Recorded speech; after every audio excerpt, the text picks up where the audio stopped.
Assalamualaikum warahmatullahi wabarakatuh. Waalaikumsalam warahmatullahi wabarakatuh. Bismillahirrahmanirrahim. Alhamdulillahirabbil alamin. Allahumma shalli ala sayyidina Muhammadin wa ala alihi wa sahbihi ajmain. Terima kasih kepada para undangan ya, yang bersedia menghadiri acara ulun hari ini. Ini sebuah acara pengimbasan ya, pengimbasan dari program Guru Penggerak di modul 1 dan anaknya modul 1.4 yaitu tentang budaya positif. Jadi ini harus kami sampaikan. Jadi ulun mengucapkan banyak terima kasih atas kesediaannya memenuhi undangan kami. Baik, next Pak Samsi.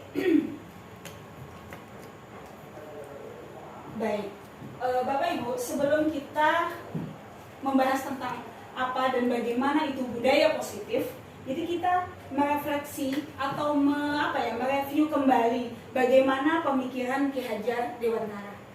Dan semuanya pasti kenal. Bisa kenal lawan Ki Hajar Dewantara? Kenal. Di mana kenalan? Di sejarah ini. Ki Hajar Dewantara, nama Musidin Pak? Nama asli Sidin? Ada yang masih ingat Bapak Ibu? Ini biasanya di kelas 5 atau kelas 4 ya, nama asli dari Ki Hajar Dewantara. KHD ini kan anu aja, apa namanya? Gelar. KHD itu gelar. Nama asli Sidin adalah Suwardi Surya Ningrat. Suwardi Surya Ningrat. Jadi Sidin ini adalah Bapak Pendidikan Indonesia. Beliau adalah Menteri Pendidikan yang pertama. Oh ini Mas Nadiem. Ini Mas Nadiem. Nah, Menteri Pendidikan pertama kita adalah Bapak Ki Hajar Dewantara. Nah, bagaimana sebenarnya pemikiran beliau sehingga bisa kita terapkan dalam pendidikan di Indonesia? Oke, next. Nah, ulun mengambil 5 poin dalam pemikiran Ki Hajar Dewantara. Ada 1, pengajaran dan pendidikan. Yang kedua, pendidikan dan budi pekerti. Yang ketiga, pendidikan dan akan kita kupas satu-satu ya. Yang pertama, pengajaran dan pendidikan. Apa yang ada di benak Bu Henpian kalau mendengar istilah pengajaran dan pendidikan? Sama lah Bapak Ibu, pengajaran dan pendidikan menurut Bu Henpian sama lah yuk. Atau ada perbedaannya? Ini kita sharing saja Bapak Ibu, tidak ada salah, tidak ada yang lebih benar dan lain sebagainya. Jadi kita sharing pendapat saja. Bagaimana sebenarnya kita memaknai pengajaran dan pendidikan?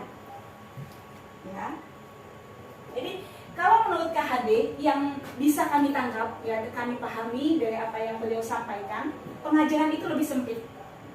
Ya, lingkupnya lebih sempit. Jadi pengajaran adalah bagian dari pendidikan. Pendidikan lebih luas lingkupnya. Kalau pengajaran mungkin kita hanya mengajarkan berhitung saja, matematika, atau kita hanya mentransfer ilmu, kita hanya menyampaikan, nah ini itu sudah sebuah tradisi pengajaran turun-temurun seperti itu. Nah itu adalah pengajaran. Sedangkan pendidikan itu lebih luas, ya, lebih luas menyangkut bagaimana kita membentuk kepribadian, karakter mereka. Itu yang ditekankan sebenarnya dalam pendidikan. Tapi sayangnya kita saat ini kita fokusnya sepertinya ke pengajaran ini.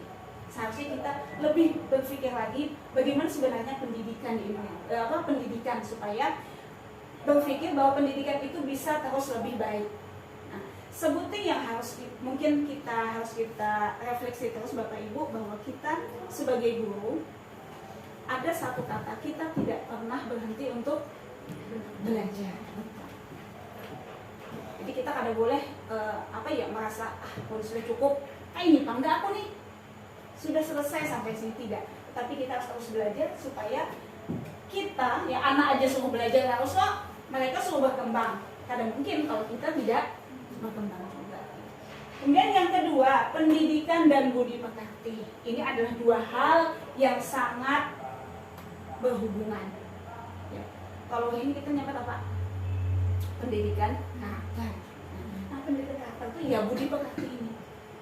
Jadi budi pekerti ini diolah dari rasa, cipta, rasa dan karsa. lalu menghasilkan budi pekerti. Budi pekerti ini yang membentuk karakter kemandirian, inya lalu bisa berakhlak mulia lawan kita, dan itu padahal yang sangat penting untuk saat ini, apalagi itu sangat urgent benar. Nah, apa yang bisa kita lakukan supaya kita bisa mendidik anak-anak supaya berbudi pekerti luhur? Apa menurut Bapak Ibu yang bisa kita lakukan? Mari Bapak Ibu silakan kita sharing saja di sini apa yang bisa kita lakukan untuk menanamkan budi pekerti yang luhur kepada anak. Dari gurunya, Bu. Betul sekali, bagus, tinggi. Setuju Bapak, sepakat. Segala sesuatu harus dimulai dari gurunya sendiri. Artinya apa? Jangan pernah kita mengharap siswa kita baik, siswa kita sopan kalau kita belum menerapkannya. Kita ingin anak kita berkata lemah lembut, otomatis kita dulu harus itu. Kita ingin anak kita tepat waktu, maka kita juga harus tepat waktu. Kita ingin anak kita menyelesaikan sesuatu dengan baik, maka kita juga harus mencontohkan kita melakukan sesuatu dengan baik. Dan bahkan bersikap gitu, ya. Kita bersikap sesama guru sekalipun. Makanya ulun, meskipun ulun sebagai kepala sekolah di sini misalnya, dan banyak junior di bawah ulun tidak pernah memanggil nama. Hanya maaf misalnya Elis atau Dina atau Laila, tidak. Selalu saya atau ulun meletakkan kata Bu. Itu sebagai apa? Sebagai salah satu bentuk contoh, sebagai salah satu bentuk contoh kepada mahasiswa bahwa saya sangat menghormati para guru saya, meskipun mereka senior. Meskipun senior jelas dihormati, meskipun mereka adalah junior. Bu Elis, Bu Dina, Bu Saida, bahkan dalam BWA-an sesama saja, ya saya biasanya mengatakan Ibu, Bu Dina, Bu Din, sudah Bu Laila. Ada langsung menyambat. Nah, itu salah satu yang bisa saya lakukan sebagai contoh kepada anak-anak untuk bagaimana menghormati orang lain. Begitu juga bersikap yang lain. Ya. Poin yang ketiga, pendidikan dan keluarga. Nah, pendidikan tadi ternyata yang menurut KHD, dan kita insya Allah pasti sepakat, KHD itu seorang Muslim. Dan tentu beliau membaca Quran dan juga membaca banyak referensi. Kita tahu bahwa keluarga adalah pendidikan pertama bagi seorang anak adalah dalam keluarga. Jadi Jersilin, seharusnya keluarga itu adalah tempat pertama tumbuhnya pendidikan anak. Jadi Bapak Ibu, kalau kita di sekolah ada masalah dengan anak itu, Buan-Pian coba flashback ke belakang, lihat bagaimana latar belakang keluarganya. Ya, itu sangat penting. Jadi kita tidak menjudge langsung, anaknya bisa wangal, nanti kelakuan dan lain sebagainya. Lihatnya ke belakang. Biasanya anak seperti itu memang, mohon maaf, belum terdidik. Belum terdidik itu bukan apa-apa. Bisa jadi karena keluarganya kadang-kadang, keluarganya tidak lengkap. Single parent misalnya, hanya ayah saja, atau hanya ibu saja, atau bahkan yang banyak mungkin ayah ibu pisah, mereka umpat nini. Nah itu banyak kejadian seperti itu. Umpat nini. Nini bukan kadang mendidik, tapi namanya dia tidak mendapatkan kasih sayang dan pendidikan langsung dari ayah dan ibunya, tentu saja itu sangat berpengaruh. Jadi keluarga adalah, makanya di sini pentingnya kita menjalin komunikasi yang baik dengan wali murid. Buat ini nyaman mungkin Buan-Pian menggunakan aplikasi WhatsApp, ya, grup kelas 1, grup kelas 2, grup kelas 3. Jadi apapun bisa kita komunikasikan. Ya. Tapi kita perlu juga Ibu, Bapak Ibu, aktif. Ya. Aktif dan beri perhatian yang cukup kepada anak-anak. keempat, kodrat alam dan zaman. Pernah mendengar istilah ini? Di sini Bang gue ada, pasti sering berkata ya, kodrat alam dan zaman. Pernah Bapak Ibu mendengar istilah ini? Aulia? Mohon maaf, ulun kenalnya Ibu Sumi, Bapak Aulia, Ibu Elvi. Yang lain belum kenal, tadi sempat kenalan kita tadi. Ini. Ya. Jadi menurut Ki Hajar Dewantara, Bapak Ibu, pendidikan harus sesuai, harus berbarengan dengan kodrat alam dan zaman. Kita tentu kalau kita seorang muslim, rancang mungkin mendengar istilah yang disampaikan Tuan Guru kita, apa yang dikatakan oleh Sayyidina Ali karramallahu wajhah, yang artinya begini, didiklah anakmu sesuai zamannya, didiklah anakmu untuk zamannya. Kenapa? Karena anak kita lahir lahir dan besar bukan di zaman kita, tapi di zaman yang akan dia hadapi nanti. Makanya wajar Bapak Ibu kalau saat ini alam sini, ini alam nih Bu, alam, keadaan kondisi kita pedesaan, ya kita didik sesuai dengan alam ini. Jangan misalnya, mohon maaf, dalam pendidikan kita nggak usah dalam contoh mall apa contoh-contohnya, contoh realnya, karena itu tidak mereka alami. Ya contohnya kita sawah, padang, mencari ikan, pokoknya hal-hal yang sesuai dengan alam yang atau lingkungan di mana mereka tinggal. Kemudian zaman, waktu jelas kita pahami. Oh, kalau zaman dulu, mungkin pernah kita melontar ya di antara buan kita, kenapa gerang kurikulum pina berubah-ubah, nyaman kayak bahari budi lan wati. Budi, ada yang mengalami budi dan wati? Saya, budi dari ulun, budi dan wati. Mungkin Pak Uya ada lagi, ya, Bu Isom masih ya, budi dan wati. Apalagi Pak Ansari, budi dan wati lagi itu. Bahari itu budi dan wati. Pada saat itu zamannya memang seperti itu. Satu. Yang kedua, tidak ada teknologi. Pokoknya kapur lawan papan tulis. Itu aja. Kapur papan tulis. Nah, saat ini coba kita pikirkan sama-sama. Pantaskah kita, patutkah kita kalau kita masih hanya mengandalkan papan tulis dengan kapur atau spidol, tanpa kita mengajak mereka lebih berselancar. Nah, itu istilahnya. Jadi ulun acung jempol nih, ulun bisa lewat kadang di ada guru-guru di sini, ada yang misalnya mohon maaf karena kami nih belum punya LCD ya. Jadi ada guru-gurunya yang misalnya hanya membukakan laptop saja. Jadi anak-anaknya umpat, mereka senang sekali buka percobaan karena mungkin di rumah, apalagi untuk anak pedesaan, mereka jarang berinteraksi dengan laptop. Lalu membuka di laptop dan lain sebagainya. Nah, itu adalah salah satu bentuk pendidikan kita yang selaras dengan kodrat zaman. Wajar kita kenalkan. Ya. Jadi, dan memang harus dikenalkan supaya bahkan jangan sampai kita, mohon maaf, jangan tertinggal jauh pada anak-anak. Pun di SD masih aman Bapak Ibu, di SD masih aman mungkin, tapi kalau sudah dilanjutan itu bisa jadi bahan bulian. Kalau anak-anaknya yang sudah yang SMA dan lain sebagainya, kalau kita masih SD ini masih tahu aja kita pintar sehari kah pada buahnya kalau aja atau gini dan lain sebagainya. Pokoknya itulah pentingnya kita selalu mengupdate dan mengupgrade ya. Jadi diupdate terus pengetahuan kita dan tidak ada kata berhenti untuk belajar. Aku sudah atau misalnya aku setahun lagi pensiun atau apa, tidak ada ya. Dan kita harus saling kolaborasi ya. Kemudian yang kelima, apa hubungan pendidikan dan kemerdekaan? Apa di benak Bapak Ibu? Kok pendidikan dihubungkan dengan kemerdekaan?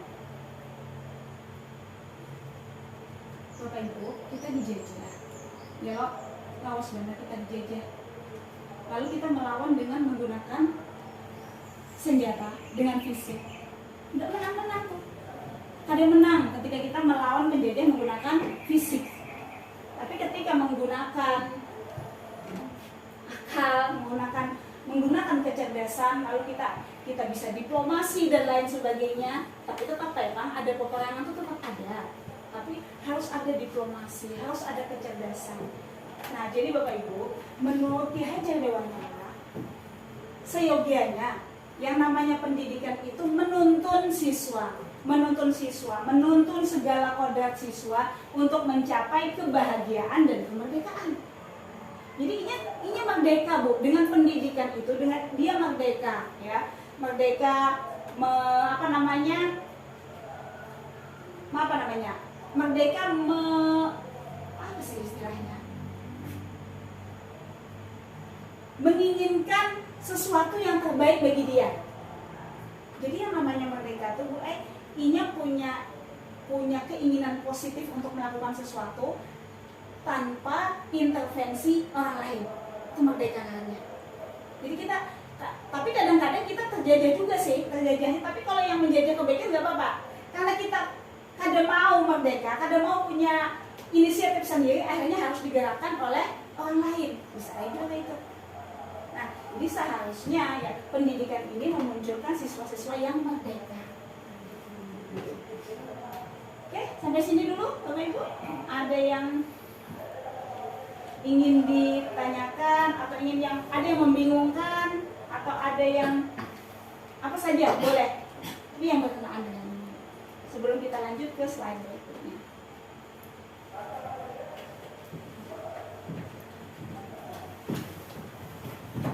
Silakan PB dulu, PB hilir.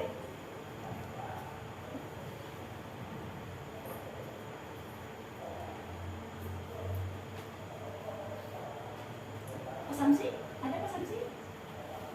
Bu Saida?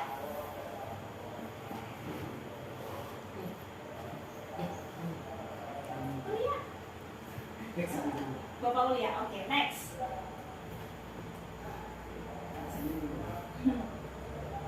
Iya. Nah, lanjut. Perubahan paradigma pembelajaran. Ini yang di kita kurikulum merdeka saat ini.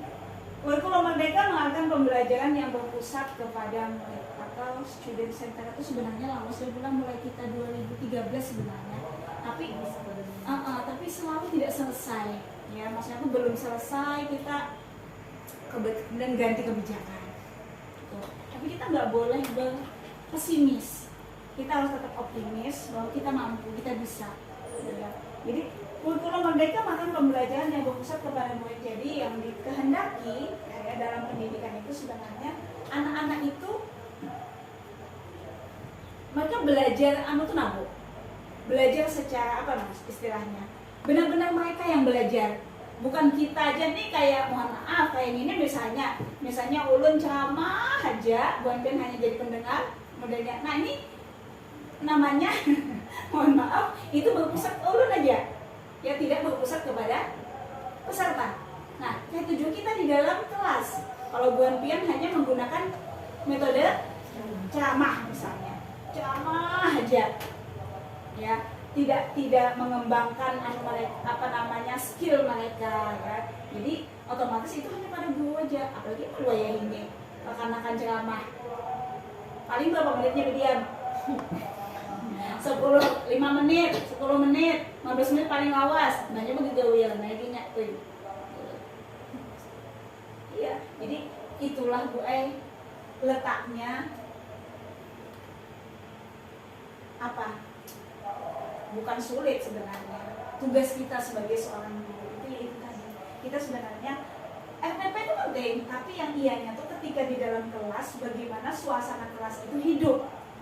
Suasana kelas hidup, pembelajaran itu buju-buju berpusat kepada murid atau kepada siswa. Kayaknya melakukan eksperimen atau percobaan apa itu pusat pada siswa. Ya. Atau ini banyak bertanya, ya. Kemudian kadang betakun, kita yang betakun. Tapi pertanyaannya usahakan yang hot, yang high order, yang tinggi. Jangan apa ini, itu apa ini. Ketika kita melihat misalnya mohon maaf, misalnya ada gambar banyak begitu, jangan kita tunjuk ya, apa ini nak, sapi, itu tidak, bukan house namanya. Apa ini nak? Ayam. Karena kita tahu, ini kita tahu. Tapi kita perluas. Coba anak-anak misalnya, apa yang pian lihat di gambar ini? Jawabannya lebih luas tuh. Terus bagaimana jika misalnya? Kayak jadi pertanyaan pemantik itu usahakan yang agak apa ya? Agak menantang, ini Ibu Isun betul. Agak menantang, agak tinggi. Ada menggunakan kata istilah apa aja atau siapa saja. Apa dan siapa ini rendah. Ya low. Ya, jadi bagaimana? Terus kita sebutin mungkin kita yang rancak kurang Bu ya, ulun mengakui sendiri, kita jarang minta pendapat. Jadi anak-anak kita tuh apa benar juga berpendapat. Setelah kalau hendak disuruh memberi pendapat tuh bingung ya, ramai banget. Kenapa? Ya mungkin karena kita memang tidak terbiasa. Bahkan kita pun nih buah ini saat ini kita nih didikan para guru kita yang bahari juga. Mungkin karena kita kada terbiasa juga Bapak Ibu bertakun, menganalisis dan lain sebagainya. Makanya ketika Bapak Ibu sama aja tapi ulun kita itu juga sama ya. Adakah yang ditanyakan? Adakah ditanyakan? Bingung nih hendak bertakun apa? Itu iya karena memang kita itu tadi kan mungkin kita sudah terbiasa dengan pola seperti itu. Ya. Haruskah pola itu diubah? Ya harus. Tapi sedikit demi sedikit. Cuma yang penting ada niat. Yang pertama ada pengetahuan dulu kita dan ada niat. Ya. Dan jangan menutup diri, jangan close minded. Kita harus open Bu. Ya Bapak Ibu, open minded itu terbuka. Jadi yang agak miris ya kalau kita bilang yak nyaleh ya, woi kolom ubah-ubah, amat bahari ha. Zaman sekarang bukan lagi zaman bahari. Jadi kita optimis saja Bapak Ibu bahwa apapun kurikulum yang diubahkan oleh kan di belakang ini banyak sekali para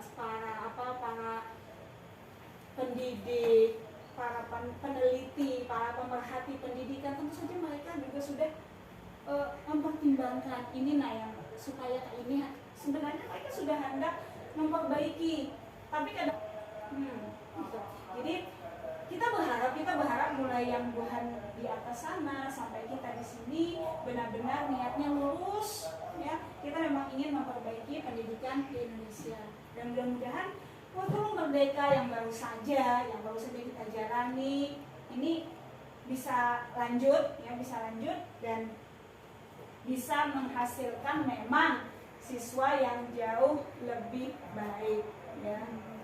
Kemudian yang kedua, mendukung perkembangan kognitif dan karakter. Jadi kadar kognitifnya aja. Kalau hanya pengetahuan saja itu kan kognitif Bapak Ibu. Tapi yang ianya kita harus menekankan pada karakter. Kemudian yang ketiga, pembelajaran yang memerdekakan guru dan murid. Menyesuaikan konteks kehidupan murid. Ya tadi harus sesuai dengan kodrat alamnya. Selanjutnya membangun kapasitas belajar murid menjadi pembelajar sepanjang hayat. Nah ini Bapak Ibu di sini nih kita, tapi kalau Wahidi nyaman aja Pak Wahidi kan sudah ada program sekolah 9 tahun, 12 tahun, jadi otomatis kalau dan banyak aja sekolah-sekolah gratis, jadi rata-rata mereka sekolah aja. Tapi pembelajar bukan berarti sekolah aja, sebab ada juga anak-anak tuh yang sekolah tapi tidak belajar. Yalah, ada mereka sekolah setiap hari, tapi mereka tidak belajar. Ada yang bikin belajar perkawanan, belajar bahasa kayak itu aja. Tapi sebenarnya belajar di situ lebih luas. Jadi maksudnya tuh pokoknya kita kalau bisa dan harus bisa mudah-mudahan kita menimbulkan sifat ingin tahu. Nah, menimbulkan sifat ingin tahu anak supaya inya jadi penggerak kita membentuk anak bernalar kritis. Dan itu adalah salah satu dari profil pelajar Pancasila. Lanjut Bapak, next. Nah, ini baru kita ke poin masalahnya. Salah satu ciri pembelajaran yang memerdekakan adalah tumbuh dan berkembangnya disiplin positif. Ya, apa itu disiplin positif?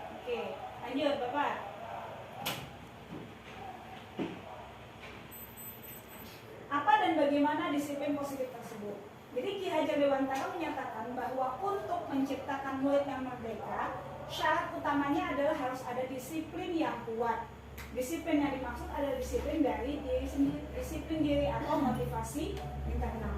Sebagai pendidik, tujuan kita adalah menciptakan anak-anak yang memiliki disiplin diri sehingga mereka bisa berperilaku sesuai dengan nilai-nilai kebajikan universal berdasarkan motivasi intrinsik. Itu urut merahi, karena di situ nanti kita bahasnya apa itu nilai-nilai kebajikan universal dan apa itu motivasi intrinsik. Jadi disiplin positif itu disiplin yang timbul dari motivasi intrinsik, motivasi diri sendiri, bukan karena orang. Ia datang tepat waktu, ya karena memang Inya dengan kesadaran Inya seorang harus hadir tepat waktu. Inya menyelesaikan tugas supaya ibu di kelas, karena Inya sadar bahwa ini memang harus diselesaikan dengan tepat waktu dan baik, bukan karena kita paksa. Selama ini kan kita paksa, lo dulu bu, bapak ibu kita paksa, lah kasih nah 5 menit lagi, cepatin nah, kira ibu tinggalkan, kalau ibu terima lagi nah, dan lain sebagainya. Dan itu adalah salah satu bentuk pemaksaan kita secara halus sebenarnya. Lanjut Pak. Nah, sebentar. Jadi disiplin positif tadi muncul dari diri sendiri. Ini kita nilai kebajikan dulu. Nilai kebajikan tuh banyak Bapak Ibu lah, tapi di sini yang dimaksud dalam kurikulum merdeka ini adalah nilai kebajikan universal yang diakui oleh semua orang, lintas agama, lintas budaya, ya. Jadi kalau agama kita yakin sudah agama kita dan semua agama pasti mengajarkan kebaikan. Nah, profil pelajar Pancasila di Indonesia, nilai kebajikan universal pelajar Indonesia itu yang diyakini, ya, yang diyakini maksudnya yang dijadikan pedoman yang 6 dimensi ini. Tapi ini anaknya banyak Bapak Ibu, anaknya banyak dan bisa kita anukan seorang. Yang pertama misalnya beriman dan bertakwa kepada Tuhan yang Maha Esa dan berakhlak mulia. Itu banyak banget. Berakhlak mulianya itu kepada Tuhan, ya Allah, hablum minallah, sesama manusia, hablum minannas, belum lagi kepada alam, ya, kepada lingkungan. Jadi banyak. Jadi kalau memang anak kita bujuk-bujuk bisa mengamalkan profil pelajar Pancasila ini luar biasa.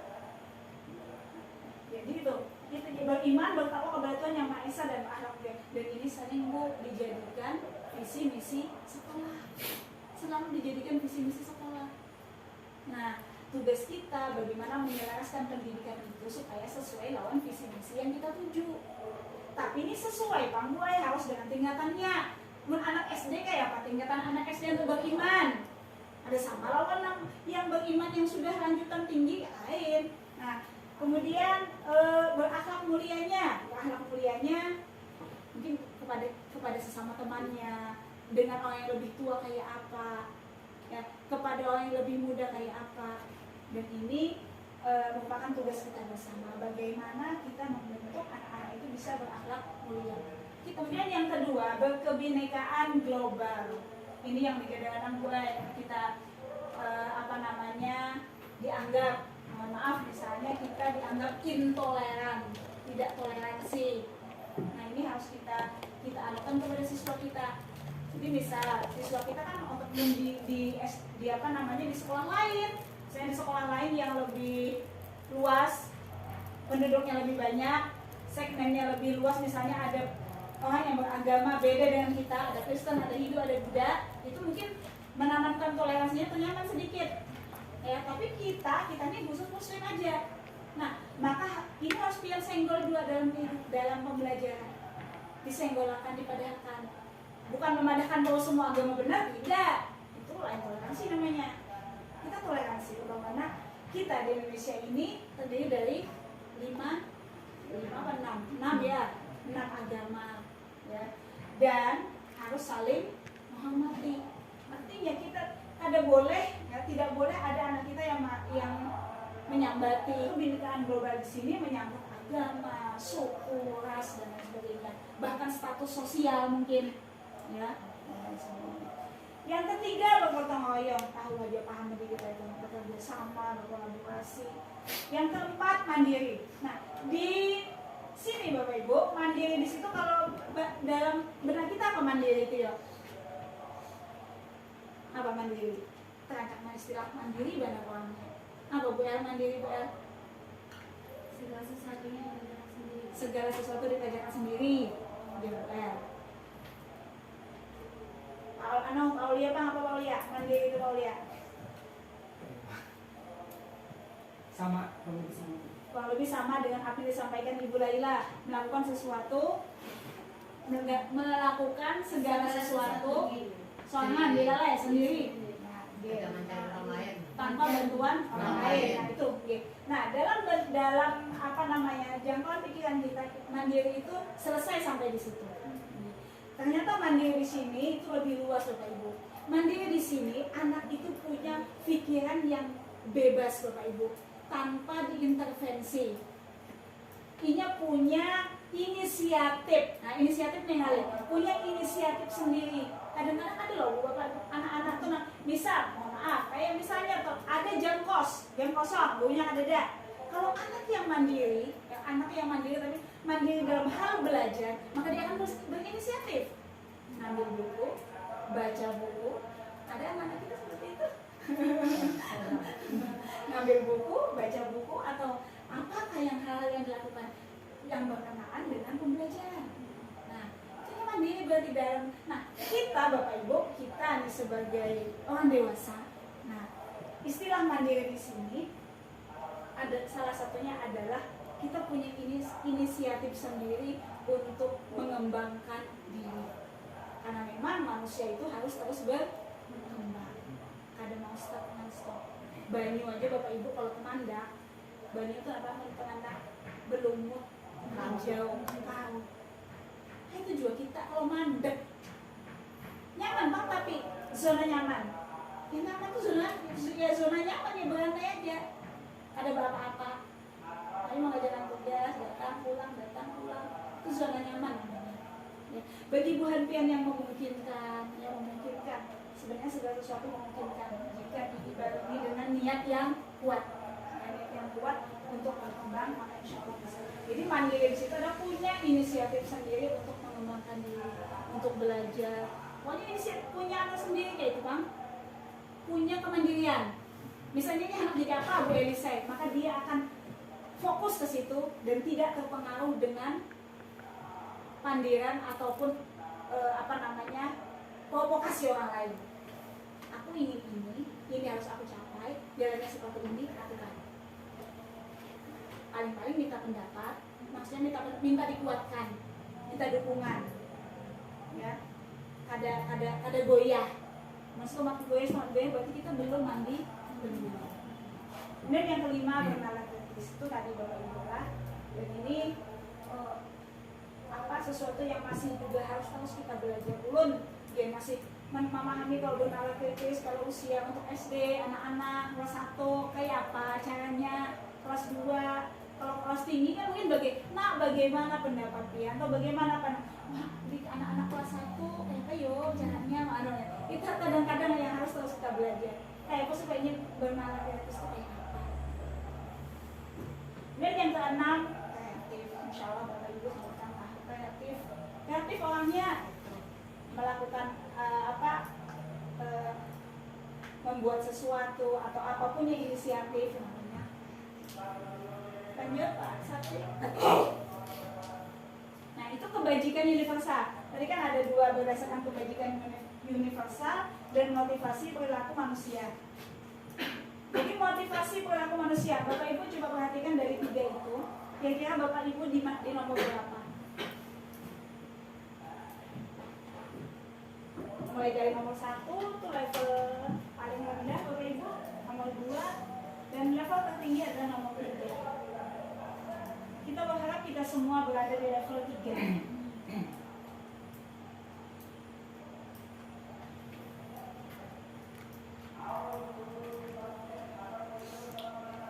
Jadi motivasi perilaku manusia itu ternyata ada 3. Yang paling rendah 1, untuk menghindarkan ketidaknyamanan atau hukuman. Contoh kita absensif. Kita menghindari ketidaknyamanan dipotong, ketidaknyamanan dianggap terlambat dan lain sebagainya. Itu nomor 1. Ini level paling bawah. Karena takut nih kalau kena hukuman atau kada nyaman ibu kepala sekolah atau apa dan lain sebagainya, atau takutan diranguti ibu, kada diawasidin, misal, berarti takut akan hukuman. Nah, yang kedua, untuk mendapatkan imbalan, dapat pujian. Mantap, Pak Samsi sung-sung datang. Bisa. Ibu Ila nih luar biasa. Ikannya banyak. Tepat waktu terus. Hadir tepat waktu terus nih, mantap gitu. Mungkin Bapak Ibu kita secara manusiawi perlu itu. Manusia itu perlu pujian, perlu apa namanya, perlu respon yang baik dari orang lain, itu perlu jelas. Tetapi ya nih, motivasi terkuat kita harus nomor 3. Kita memang menjadi orang yang mereka inginkan. Maksudnya aku ingin jadi ini, aku ingin menjadi guru yang baik. Ulun ingin menjadi contoh bagi misalnya guru-guru di sekolah. Ulun ingin memberikan contoh yang baik misalnya. Nah, itu kita yakini, maka kita akan melakukan itu dengan nilai-nilai yang sudah kita yakini, nilai-nilai yang kita percaya. Bahwa kita ingin menjadi orang seperti itu, bukan karena ingin dapat pujian, bukan karena takut dihukum. Ya. Jadi 3 ini adalah motivasi perilaku manusia. Nah, disiplin positif tadi, Bapak Ibu, kita akan mengarahkan anak kita supaya berperilaku ke nomor 3 ini. Jadi mereka bukan untuk menghindari hukuman, bukan juga untuk mendapatkan pujian, tapi mereka sudah yakin bahwa itu tuh benar, bahwa itu memang harus dilakukan. Kayak contoh kita sholat 5 waktu, kita mengharapkan yang 1, 2 tuh loh, ada. Kita tidak mengharapkan ketidaknyamanan atau hukuman, kita tidak mengharapkan imbalan. Loh, kapan kita sembahyang sampai disayangi laki kan ada loh kok. Atau kayak amun kada sembahyang kan aku dipupuh abahnya misalnya, kan itu Pak.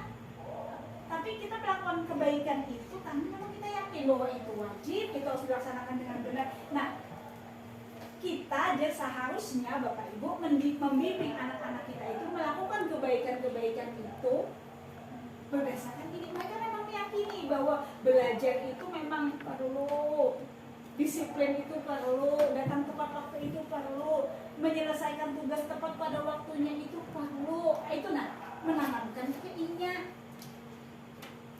Bukan karena ini anak ya, mungkin kalau di awal-awal boleh aja Bapak Ibu supaya ini siapa yang dapat galon atau dapat gula batu atau dapat duit 5.000, itu berarti mengharapkan imbalan. Kenapa apa Pak? Sekali-sekali. Tetapi ya kalau dilanjutkan terus, maka apa yang mereka lakukan itu selalu hanya untuk itu, bukan untuk menjadi pribadi yang baik berdasarkan dengan motivasi dari diri sendiri. Oke, lanjut. Pasang. Nah, sebelum ke hubungannya Bapak Ibu lah. Jadi Bapak Ibu, setiap anak kita yang berperilaku di sekolah, bahkan kita sebagai guru pun ketika kita melakukan perilaku apa saja, itu sebenarnya berkaitan dengan 5 kebutuhan dasar ini. Ya, kebutuhan dasar apa? Kebutuhan yang pertama bertahan hidup. Bertahan hidup ini apalagi kita makan, perumahan, kesehatan. Ya. Kemudian yang kedua, cinta dan kasih sayang. Love and belonging ini merasa dihargai, merasa dicintai, merasa diterima. Itu perlu. Kita aja misalnya di dalam suatu komunitas kita dicuekin, gimana rasanya? Nyaman lah Pak ya? Tidak nyaman. Dan suatu komunitas ketika kita merasa dicuekin itu pasti tidak nyaman. Itu kita tidak mendapatkan cinta berarti dari komunitas kita. Kita tidak mendapatkan cinta, kita tidak diterima di komunitas tersebut. Padahal sama di kelas. Di kelas tuh ada mungkin Assalamualaikum Bu Antia yang ada agak tersisih. Nah itu harus peka. Bapak Ibu harus peka kalau ada siswa seperti itu. Ya, harus peka, harus dicari kenapa jadi seperti itu. Biasanya anak yang kebutuhan dasarnya ini tidak terpenuhi, itu ada tuh bau ulah. Ya.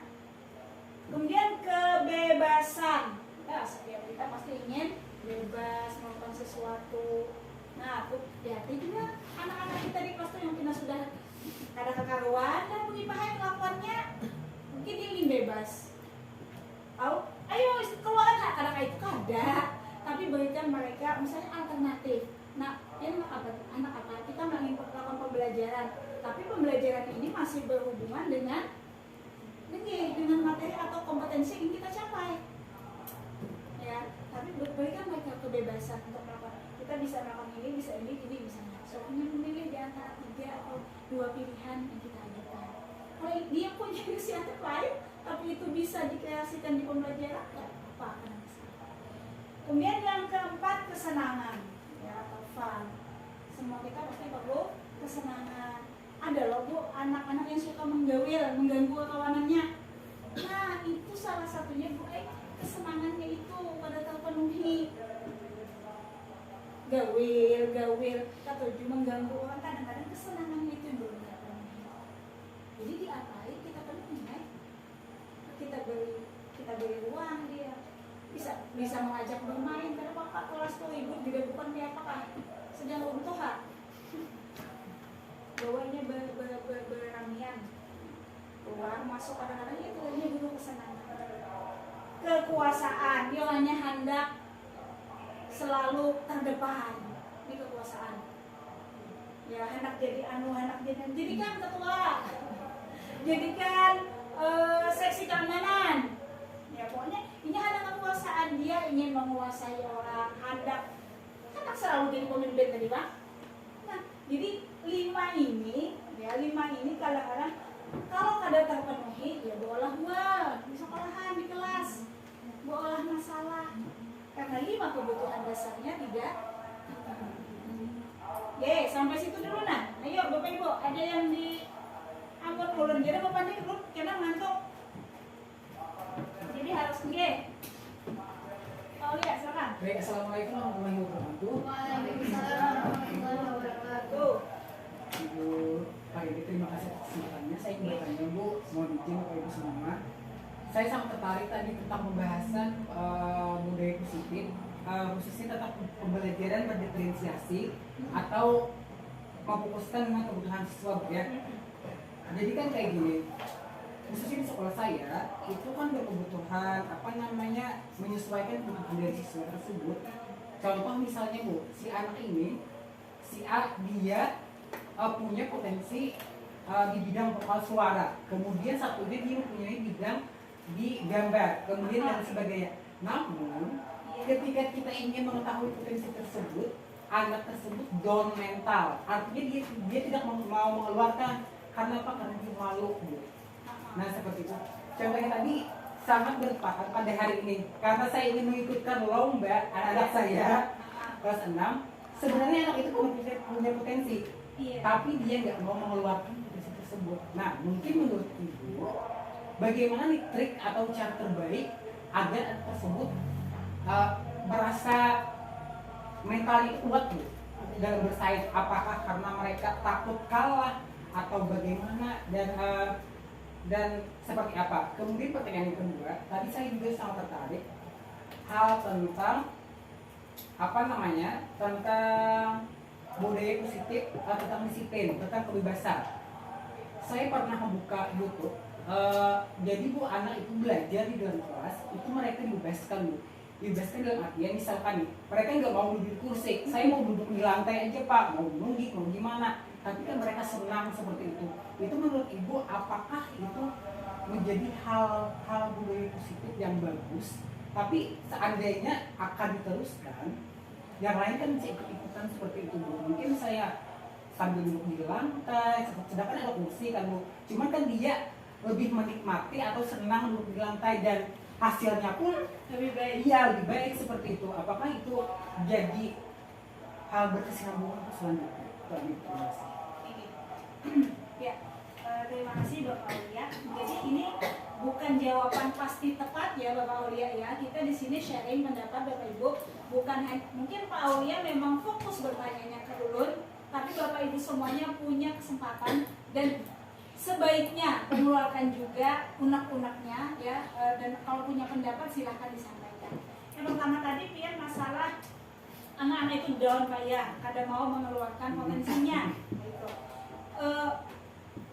Bapak mengenal bahwa mereka punya potensi di bidang suara itu pas apa? Ketika mereka belajar di kelas itu kan. Nah, apakah di dalam kelas itu sudah sering dilatih Bapak? Maksudnya dalam kegiatan apa? Suruhnya ke depan, suruhnya nyanyi dan lain sebagainya. Biasanya dalam pengembangan diri, Bu. Pengembangan diri. Nah, menurut hemat ulun Pak Lah, mungkinnya tadi memang sebutin ada takut kalah. Yang kedua memang punya belum siap karena memangnya belum terbiasa di depan.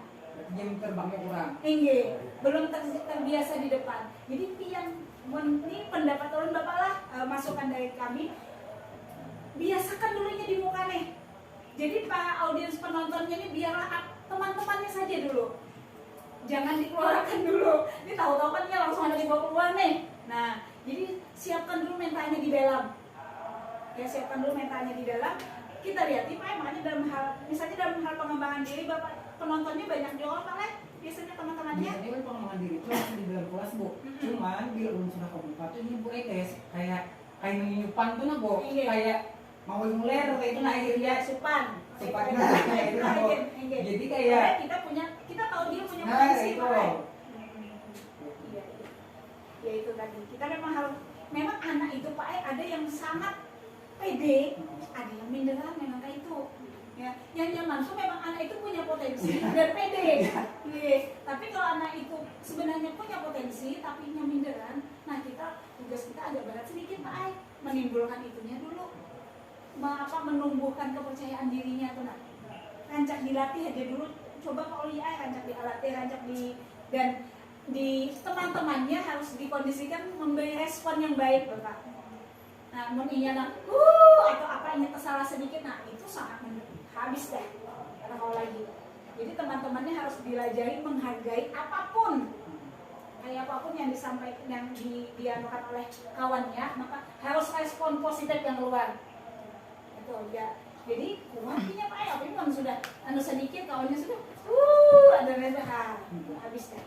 Dilatih itu ya dulu. Lawas penting selalu apa banyak. Sama dia dilatih lagi. Atau paling tidak kita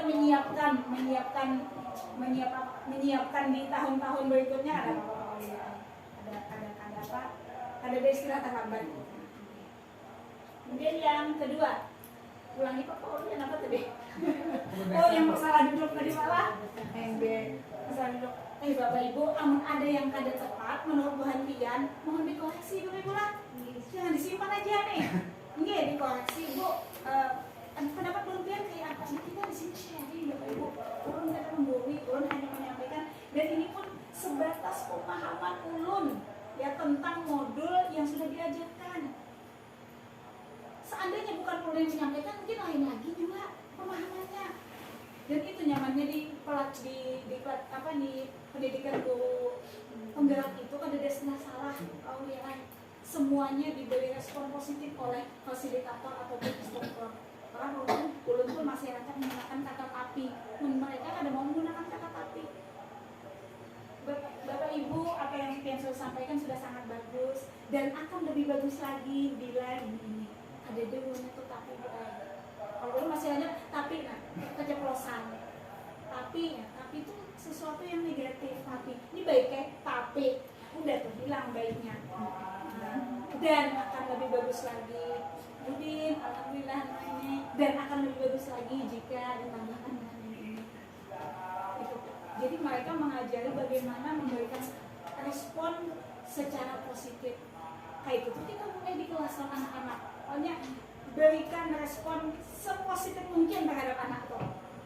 Apapun itu, ya apapun itu, beri mereka respon positif supaya mereka kuat. Jadi Bapak Ibu, ketika kayak itu kita memperlakukan siswa, insya Allah, karena ini kayak itu juga boleh memperlakukan yang lain. Ya, dia pun akan merespon positif. Nah, karena ini sudah terbiasa dia respon positif. Walaupun kita selalu meresponnya negatif. Jadi Bapak Aulia tadi yang masalah tadi Pak Aulia memang masalah kebebasan dalam posisi belajar. Kita kan maunya memang tertib, nah ya, Ya, itu mah. di kursi, duduk manis, tangan melipat, itu maunya kita. Gitu. Dan mereka ingin ada yang kadang-kadang bebas. Kalau menurut ulun, Pak Aulia lah, ada masalah ini anak bebas itu, tapi tetap memegang itu tadi nilai-nilai kebajikan Bapak Ibu. Mungkin kalau kayak posisi nungging, misalnya kan kurang sopan, Ya. misalnya ada baik dan lain sebagainya, mungkin dia bisa duduk. Tapi kita ajarkan dia misalnya buku itu ada sesuatu yang harus dihormati, dihargai. Nah otomatis kan posisi buku itu harus di atas. Nah jadi kan enggak itu kan bisa, oh berarti kadang kawan yang agak di atas meskipun aku di bawah, tapi bukunya kayak posisi yang buku yang dihormati.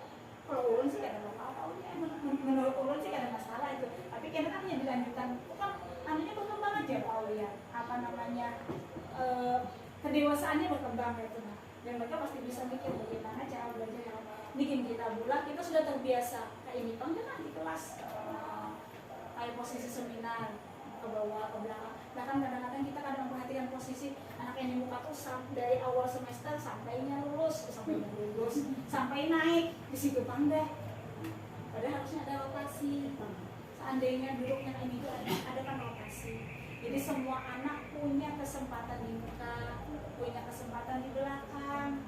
Bahkan kadang-kadang posisi duduk bisa kita ubah, ya. Nah, atau kita kan minta pendapat anak-anak kita hendak kayak apa nah tempat duduknya, minta pendapat Inya, Bapak Ibu boleh. Ada apa anak-anak tuh dimintai pendapat ya Pak. Jadi kayak itulah menurut ulun Pak Aulia. Kalau menurut ulun sih gak ada masalah, ini duduk bebas, pasarnya itu dengan tetap dengan tertib, ada yang mengganggu temannya. Soalnya Pak Aulia kadang-kadang punya bahan di bawah tuh kalau anak bergaya, berapa misalnya, nah itu Bang. Di situ Bang harus ada aturan juga. Kayak Pak, Bapak Ibu ada yang mau menambahkan nggak? Tambahkan lah, kayak panjang sedikit. Lanjut Pak, Pak Anu, Pak Aulia lah. Ini masih Bu. Oke. Lanjut Pak. Nah, kenapa kita ke sini? Ini ya, anak tadi kan punya disiplin positif. Lalu menumbuhkan disiplin positif tadi harus dari dirinya, harus motivasi internal. Ya. Kemudian hubungannya tadi, kalau anak itu melakukan suatu kesalahan, itu biasanya karena 5 kebutuhan dasarnya tadi tidak terpenuhi. Lalu sekarang hubungannya, jika 5 kebutuhan dasar tidak terpenuhi, lalu mereka melakukan kesalahan atau bermasalah. Nah, ketika anak-anak bermasalah, di sini posisi kita, Bapak Ibu, dari posisi paling rendah sampai posisi paling tinggi, paling baik. Yang kita diharapkan di nomor 5 ini. Nah, coba bagaimana? Penghukum ini biasanya, nah, tunjuk buka serem, ikan hataus, pengambil hataus dan lain sebagainya. Kelilingi lapangan 5 kali dan lain sebagainya. Nah itu posisi penghukum. Biasanya nadanya seperti itu.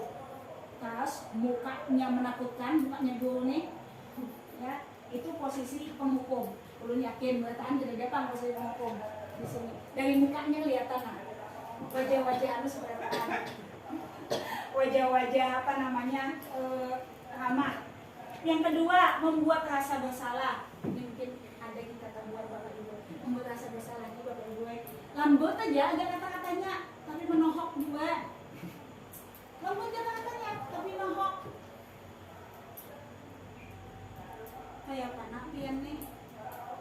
Amun ibu padahkan lawan abah mama pian gak ya Pak? Ibu laporkan nah karena nah ibu padahkan ya lawan ibu kepala sekolah nah. Jadi ia merasa bersalah tuh tadi. Wah aku ini bersalah dan lain. Jadi itu tapi lebih lembut Bapak Ibu, lebih lembut daripada yang penghukum. Kalau penghukum tadi kasar, kemudian sampai tunjuk-tunjuk tuh. Kalau yang ini ada datar aja, tapi kayak tujuh kata-katanya. Pian nih salah harus. Kok bilang bujurnya lembut tapi nohok. Ya, itu udah sakit hati gitu anaknya. Ya. ketiga, teman. Yang teman nih kayak kawan bang, kayak apa ada apa biasa makasih nah, kasihan ibu, kasih pintar. Dia teman kan pintar, kasihan ibu mahadani. Kita merasa ini, jadi kita seolah-olah jadi teman dia. Nah, dalam hal pembelajaran dan lain sebagainya, bagus saja bapak ibu jadi teman, tapi ketika dia melakukan kesalahan, kita jangan jadi teman. Ya, jangan jadi teman. Karena dia melakukan kebaikan atau ingin ada hal ibu kada bapak kasih nah ibu Beni ikan menyelesaikannya, ibu bantu barang nah toh ada ibu yang nanti membantu. Jadi ini menepis kemandiriannya. Ya, jadi teman. Nah, yang keempat, pemantau. Paling tidak kita di posisi ini. Pemantau itu kita tahu nih Bapak Ibu, ini anak ini melakukan kesalahan apa? Konsekuensinya apa? Misal, di kelas ini kan keyakinan kelasnya misalnya harus menjaga kebersihan. Lalu ini berhambu buang sampah. Apa konsekuensinya yang tepat? Hah? Inggih supaya membersihi. Inggih. Nah, ini berhambur. Kelas yang asalnya bersih menjadi kotor. Maka konsekuensinya harus sesuai itu. Ngapainnya berarti? Berarti ini membersihkan. Konsekuensinya inggih bertanggung jawab. Nah, di pemantau itu kayak itu Bu, tapi kita masih tetap. Ini nah, konsekuensinya kalau berhambur berarti apa? Membersihkan. Artinya antara masalah dengan hukuman itu harus sesuai. Itu di pemantau. Bahari kan rancang Bapak Ibu kita misalnya terlambat mengerjakan tugas, lalu hukumannya misalnya bersih WC, adalah korelasinya. Ada hubungannya. Mungkin masalah terlambat dalam menyelesaikan tugas. Kenapa hukumannya bersih WC? Kada ada hubungannya. Jadi hukumannya harus dengan hukuman dengan konsekuensi harus berkorelasi, saling berhubungan. Anak kecil kita misalnya menumpahkan banyu, ini halus kalau disuruh pang sudah, menang lain kok kayak itu belum tahu disuruh lagi. Umur setahun yang sudah kelas 1 SD, kelas 2 SD menumpahkan banyu misalnya di lantai atau di apa, maka konsekuensinya adalah pergi membersihkan, ambil lap. Jangan kita ambil. Nah, jadi minta mereka untuk mengerjakan sesuai dengan konsekuensinya. Kita hadiri azan sebentar, Bapak Ibu lah, karena memang azan. Terus kita maaf yang terlambat, misalnya menyelesaikan tugas ini tadi yang terlambat, maka konsekuensinya apa? Misalnya harus menyelesaikannya cuma harus diselesaikan dulu Bu, ya oke. Artinya waktu istirahatnya terpotong. Nah itu konsekuensi namanya. Ini kada apa-apa, bagus saja masih levelnya. Ya level pemantau. Yang jelas berikan Bapak Ibu konsekuensi itu sesuai dengan kesalahannya, jangan melenceng. Ya, kalau ini ada menyelesaikan, ya konsekuensinya harus menyelesaikan. Artinya waktunya istirahat terpotong. Nah, yang kelima ini yang manajer. Yang manajer ini Bapak Ibu juga yang memang hanya kami pelajari dan belum belum begitu memahami dengan baik dan benar juga bagaimana sebenarnya posisi manajer. Di situ disampaikan bahwa posisi manajer ini ketika anak itu berbuat salah, maka kita memberikan kebebasan ke anak itu untuk memperbaikinya. Maksudnya kita menyadari bahwa itu tuh salah dan ini harus memperbaikinya. Ibu. Ini sadar bahwa itu tuh salah dan dia, contoh misalnya ada anak semalam ketika itu pulang kegiatan, anak memecahkan kaca jendela, ini main bola, jendela. Lalu ulun panggil, kebetulan pada saat itu memang ada tugas menyelesaikan restitusi, dan restitusi itu di posisi manajer ini bisa ulun panggil. Cuma ya itu kan memang kesalahan ulunnya di video ulun tuh muka senyum, harusnya kan mau muka senyum. Karena kalau bukan bisa menganggap baik sebenarnya, dan sebenarnya kan ada boleh bangun juga sih, tapi harusnya datar muka data. Lalu kita tanya, nah kita tanya dulu, apa yang terjadi tadi misalnya, lalu kaca boleh pecah, lalu kita tuntut mereka bahwa itu ada suatu kesalahan. Nah, kemudian bermain bola di mana? Di halaman. Harusnya kalau bermain bola itu di mana ya? Di lapangan boleh harusnya. Lapangan, maksudnya lapangannya luas gitu, nah halaman kita sempit. Lalu kita beri betulan, baik itu kan kayak apa supaya kejadian ini tidak terulang kembali gitu. Ada main bola lagi Bu aja. itu pas jawaban dia, jawaban polosinya ada main bola lagi Bu. Itu jawaban dia. Betul, selidiki lagi. Nah, seandainya Pak Pian tetap ingin main bola, bagaimana caranya supaya kejadian ini tidak terjadi lagi? Ulun jadi kiper aja deh Bu. Iya, Bu tadi seperti itu. Ulun jadi kiper aja Bu. Kalau jadi kiper berarti yang ulun kadang nyepak. Artinya kadang ulun yang memecahkan. Nah, tapi artinya kita sudah mengajarkan dia Bapak Ibu untuk membuat sebuah solusi. Nah, itu ya, di situ maksudnya di manajer itu Bu. Bisa ya lagi kita kreasikan binatang. Karena ini bisa membuat solusi bagaimana caranya supaya dia menyelesaikan masalah itu. Nah, ada lagi yang kedua, ulun ambil anak murid ulun yang sebenarnya tidak sesuai kejadian. Ulun panggil Syifa waktu itu. Syifa itu, lalu Syifa ulun anggap sebagai siswa yang sering terlambat.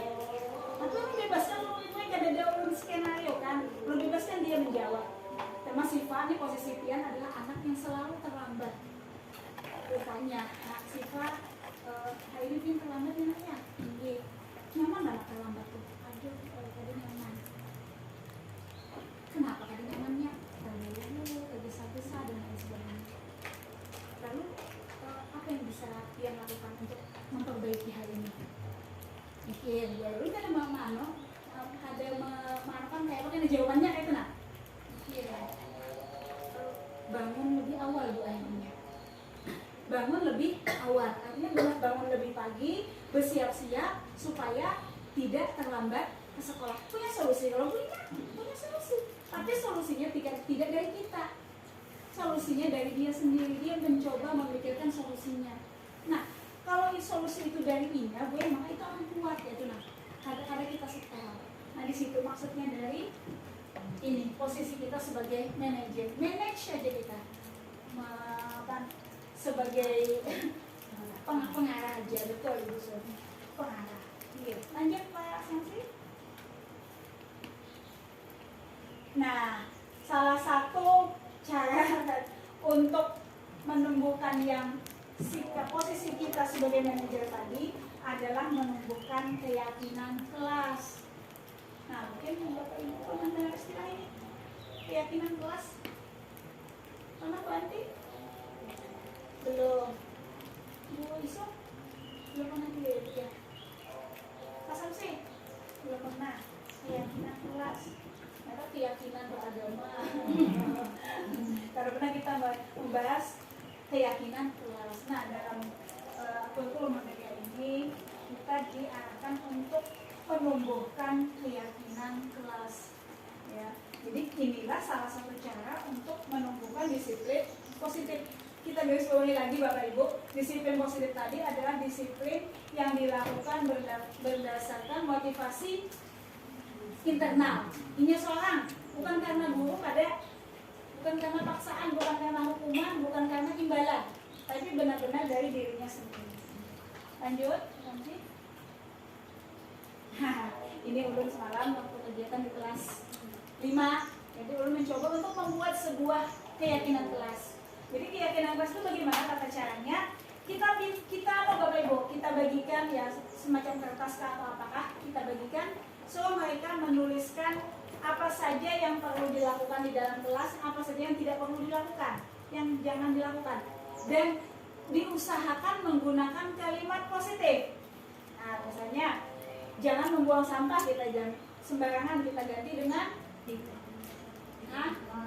buanglah sampah pada tempatnya. Atau jangan berlari-lari di halaman. Misalnya jalannya licin, tapi kita bilang jangan buka nak. Biasa kita sudah apa?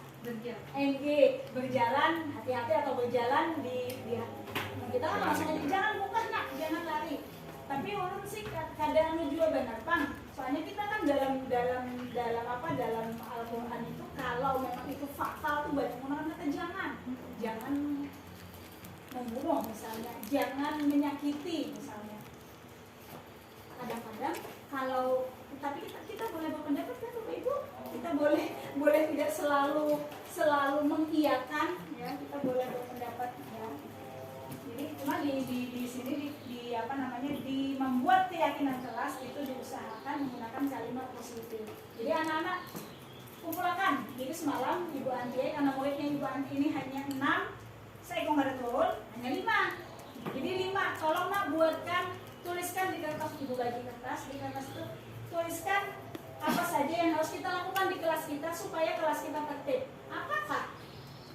Tuliskan ada yang menjaga kebersihan, ada yang buang sampah pada tempatnya, ada mendengarkan guru misalnya dan lain sebagainya. Jadi apa yang mereka sampaikan itu Bapak Ibu bisa kita buat ditempel di dinding, dijadikan sebuah keyakinan kelas. Dan ingat loh, itu dari Bu Hantian gitu. Nah, ini Bu Hantian yang membuat ini lain Ibu, supaya mereka meyakini dan mereka menjalankan. Bahkan kelas TK saja ada kawan ulun yang memang guru TK, Bu Saidahai, bisa Bu tahun mau itu mengeluarkan pendapatnya. Misalnya jadi bahkan misalnya yang menggunakan kalimat negatif, kita menggantikan menjadi kalimat positif. Kayak apa kayaknya bahasanya Bu kita yang memperbaikinya gitu. Nah, tapi ini tahu Bu, artinya kita melibatkannya. Kalau kita kan membuat peraturan kelas misalnya, kita yang A, B, C, D sampai beberapa item kayak itu, kadang-kadang kita membaca ayat tapi tidak melaksanakan. Nah, yang diharapkan ketika kita membuat keyakinan kelas, melibatkan mereka dan itu dari mereka, lalu mereka melaksanakannya. Karena itu Tuhan Pian yang mengolah, Tuhan Pian yang membentuk keyakinan kelas ini. Ya. Dan diharapkan keyakinan kelas itu jangan terlalu banyak. Kalau menggunakan kata jangan, keyakinan kelas itu sedikit saja poin-poinnya supaya mudah diingat. Tapi secara global misalnya menjaga kebersihan itu banyak loh bawahnya artinya jangan buang sampah sembarangan, janganlah merapikan dan lain sebagainya, menjaga kebersihan. Kemudian misalnya belajar dengan tertib itu luas banget tuh belajar dengan tertib itu artinya ada budayaan, menjelaskan dia mendengarkan, belajar dengan tertib itu bacaannya punya ada paham maksudnya kan jelas apa yang masuk tertib tuh kayak aspal. Lanjut.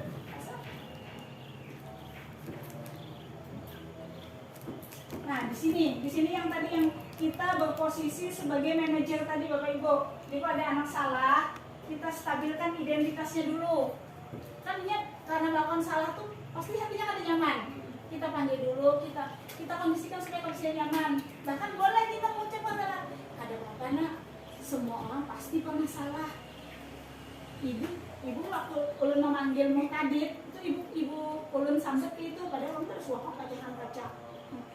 Mutadin nggak apa-apa, semua orang pernah salah. Bahkan ibu pernah loh Mutadin memecahkan kaca juga. Padahal nggak pernah memecahkan kaca kan? Dia hanya sebagai menstabilkan identitas dia bahwa kesalahannya tuh bukan aku aja yang pernah bersalah seperti ini. Ada apa-apa bisa diperbaiki. Nah itu di situ Bapak Ibu bacaannya. Mas, jadi ingat Bapak Ibu di sini nih kita harus data. Ada boleh saring, tapi kan boleh juga jangan sampai senyum tadi. Tapi salah posisi senyum. Harusnya jangan senyum mana murid. Tapi tadinya bukannya takutan sih, maksudnya tuh ada serius jadinya. Menstabilkan identitas.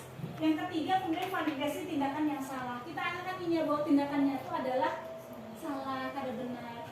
Maksudnya harus diperbaiki. Nah, maka harus diperbaiki. Lalu menanyakan keyakinan ini Bapak Ibu lah 3 hal ini yang memang masih terus sampai saat ini kami pelajari. Ya, masih dipelajari, maksudnya tuh mungkin ulun belum bisa menyampaikan dengan sebaik-baiknya sehingga Bu Antian paham gitu. Ya, jadi setelah memvalidasi tindakan yang salah, kita tanyakan keyakinannya. maksudnya bukan keyakinan beragama tadi lain lah, nyatakan keyakinan tentang kebajikan yang sudah diyakini. Tadi kan nilai kebajikan tuh yang diyakini untuk kayak kita pelajar Indonesia adalah yang P5 tadi, profil pelajar Pancasila. Nah, kita menyatakan keyakinan bahwa yang kalau ini salah, ini benar, ini salah, ini benar, itu nah. Tahu aja loh anak-anak tuh lah, tahu sebenarnya bahwa ini salah, ini benar, tahu sebenarnya. Di situ kita menanyakan keyakinannya, kemudian kita carikan, bukan kita carikan Bapak Ibu, kita arahkan mereka untuk mencari solusi sendiri untuk menyelesaikan masalah. Jadi ada kita. Lanjut, Pak Samsi.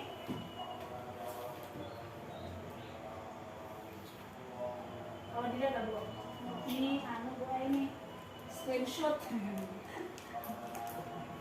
Nah ini langkahnya, langkah 1 menstabilkan identitas. Kayak apa? Teori kontrolnya kita semua akan melakukan hal terbaik yang bisa kita lakukan. Artinya ini contohnya gue di saat itu adalah misalnya ada anak berkelahi. Ketika ada anak disakiti maka dia melawan, nah, melawan dan sebagainya. Nah anak yang melawan tadi itu untuk menstabilkan identitasnya maka langsung kita salahkan. Kalau inya posisinya seperti itu, ibu gen makai amun dika itu akan orang pasti akan melakukan hal yang sama. Itu salah satu menstabilkan identitas. Yang kedua, validasi tindakan yang salah. Semua perilaku memiliki alasan. Artinya kenapa nak? Karena bapak di sini bisa bertanya kenapa pian jadi kayak ini? Artinya kan inya pangbuai kayak ini. Itu alasannya. Karena bapak harus kita dengarkan baik-baik. Kita dengarkan dulu baik-baik. Kenapa ini melakukan itu? Dan yang ketiga, menanyakan keyakinan. Lalu kita tanyakan, sebaiknya nak kalau misalnya ada orang yang misalnya menyakiti kita, apa yang bisa kita lakukan? Misalnya tadi Bu En misalnya membela diri, tapi membela dirinya melampaui batas. Lalu orang yang menyakiti ini sampai misalnya mohon maaf, misalnya terluka dan lain sebagainya. Nah, kita mengarahkan seharusnya kayak apa nak supaya mereka ada kejadian seperti ini. Agak sulitnya loh Ibu. Memang kami ini rumit. Kami ini dari fasilitator, dari instruktur. Jadi ibaratnya tuh pemahaman dari 100%. Betul nih. Pada ulunnya paling berapa persen lagi gitu nah. Kalau ada Bu MP yang kurang, jadi wajar aja kita belajar dulu. Yang jelas ada kita mengetahui, paling tidak kita mengetahui bagaimana menghadapi perilaku siswa ketika dia bermasalah. Jadi jangan sampai langsung tunjuk-tunjuk atau langsung menjudge, tanyakan alasannya, kita selidiki dulu.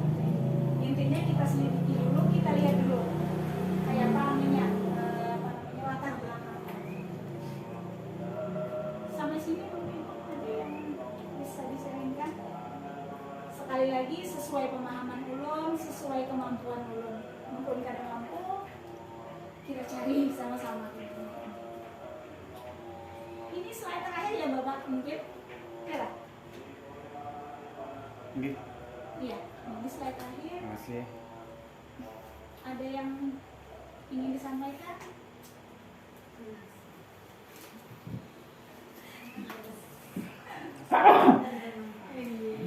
Nah, jadi ini Bapak Ibu yang bisa ulun sampaikan pada kesempatan ini, mudah-mudahan apa yang ulun sampaikan tuh paling kadang ada apa ya, semacam pemantik lah, pemantik dasar perhatian gitu.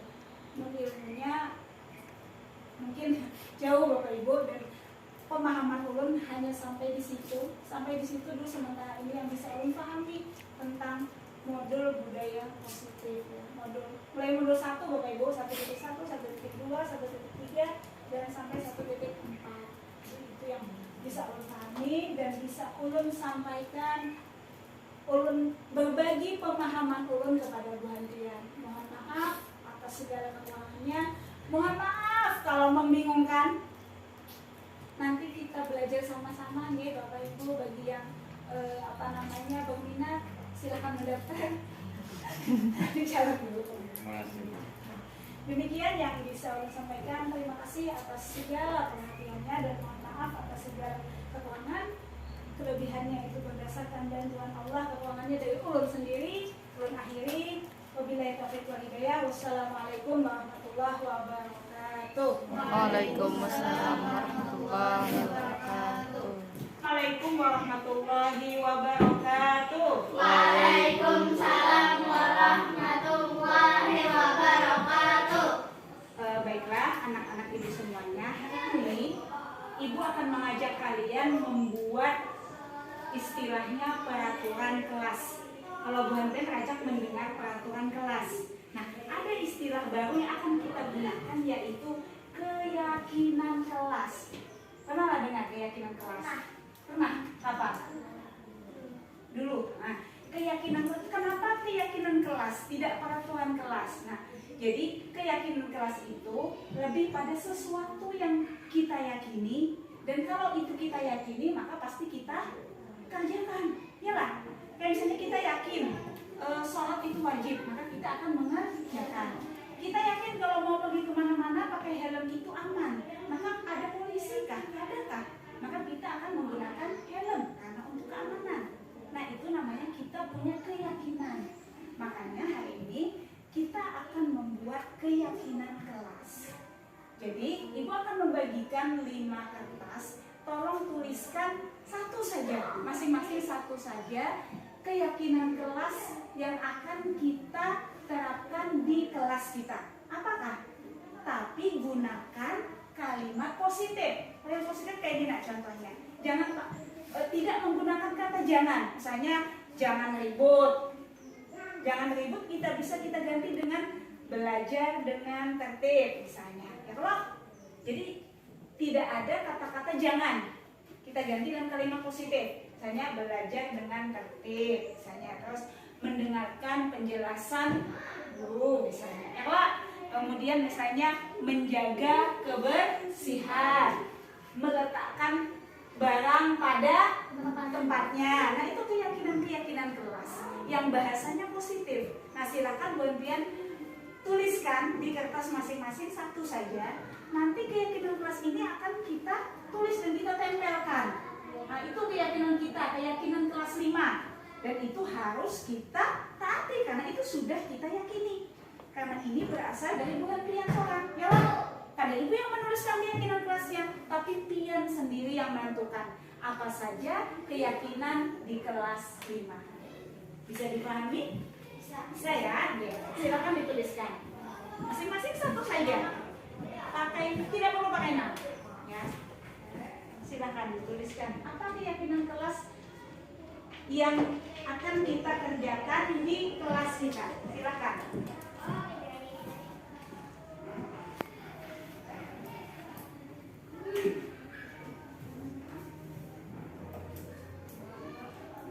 Silakan ditulis satu saja. Apa keyakinan kelas?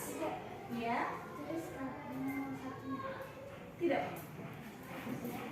Satu saja keyakinan kelasnya. Jadi buat Pian ada 5 orang. Jadi kalau berbeda, nanti ada 5 keyakinan kelas yang akan kita gunakan sebagai keyakinan kelas 5. Silakan. Bagaimana? Sudah? Sudah. Oke, silakan. Misi. Apa nama? Jadi nggak apa-apa. Oke. Yuk. Iya. Baik.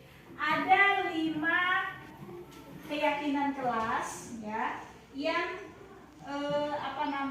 akan kita bacakan sini. 1. Membersihkan kelas dengan rapi dan indah. Berarti ini maksudnya menjaga kebersihan ya, menjaga kebersihan. Keyakinan kelas yang kedua, buanglah sampah pada tempatnya. Berhubungan lah ini. Mas, buanglah sampah berarti juga menjaga kebersihan. Masih ada hubungannya. Kemudian yang ketiga, mendengarkan guru, artinya memperhatikan guru. Yalah, ini berarti ini hubungan yang ini. Berarti ini belajar dengan tertib ya namanya, belajar dengan tertib karena mendengarkan penjelasan guru. Kalau guru berpandai berbicara berhentian, mendengarkan berarti belajarnya tertib. Tapi kalau ibu atau bapak menjelaskan berhentian, berpandangan juga, apa yang terjadi? Ribut, ya kan? Pembelajaran tidak akan berjalan dengan baik. Kemudian yang ketiga, menjaga kebersihan, sama nih, menjaga kebersihan. Yang keempat, harus bersih. Nah, sama. Berarti kita hanya punya ini satu. Punya dua keyakinan kelas. Tapi nanti bisa kita tambahkan ya supaya keyakinan kelasnya lebih lengkap. Berarti kita tulis keyakinan kelas yang pertama. Silakan ditulis ya, ditulis di bukunya masing-masing. Keyakinan, tulis keyakinan. Nanti kita tulis di karton, boleh ditempel ya. Keyakinan kelas 5. Satu. Tadi mendengarkan guru, kita ubah sedikit kalimatnya ya. Nanti belajar dengan tertib. Dan yang kedua, apa tadi yuk soal kebersihan tadi? Berarti menjaga kebersihan kelas. Ya lah, menjaga kebersihan kelas. Dua saja yang kita sepakati untuk hari ini. Nanti bisa kita tambahkan.